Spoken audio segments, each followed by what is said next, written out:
Hello guys, welcome po sa panibagong video natin.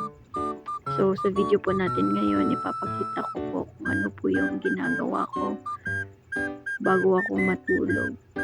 So first po is maghuhugas ako ng muka para matanggal yung mga bakterya na nakuha ko sa buong araw. So ayan po, naghihilamos na ako. So kung mapapansin niyo po, naging iba na po yung background natin. Kasi kahapon po nasa bahay po ako ng partner ko. And ngayon nasa bahay na po ako. So ayun, naghihilamos na po ako. Dapat po sa paghihilamos, kailangan dahan-dahan lang yung pagpahid natin ng sabon sa mukha natin para hindi po ma-irritate yung mukha natin, yung skin, kasi sensitive. Tapos, ayun, kinuha ko yung sabonira namin kasi nandun yung toothbrush ko and magtutoothbrush na tayo. So, kumuha ko ulit ng tubig. Tapos, ayun, magtutoothbrush na ako. Kumuha na ako ng toothpaste at nilagay ko na yung toothpaste sa toothbrush ko. Ayan, magtutoothbrush na tayo. And sa pagtutoothbrush po, kailangan po talaga na masipiliwan po natin bawat parte ng ating ngipin.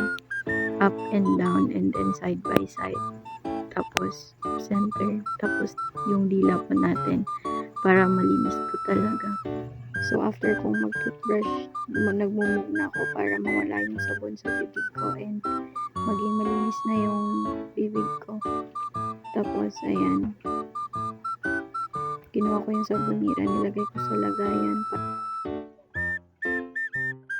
A few moments later. So, after kong mag-toothbrush, umiinom talaga ako ng tubig bago pumasok at bago matulog kasi palagi akong gumigising ng madaling araw para lang uminom ng tubig.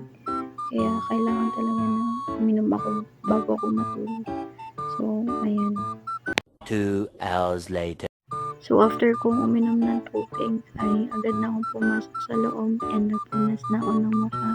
Kinuha ko na rin yung mini lamp ko na nabili ko lang din sa TikTok. And then, dyan nag-i-imagine na ako ng mga bagay-bagay na pwede kong maging panaginip.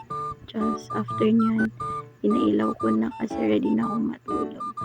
And pinatay ko na yung ilaw kasi matutulog na ako. And ayun lang guys, thank you for watching. Bye bye. Good night.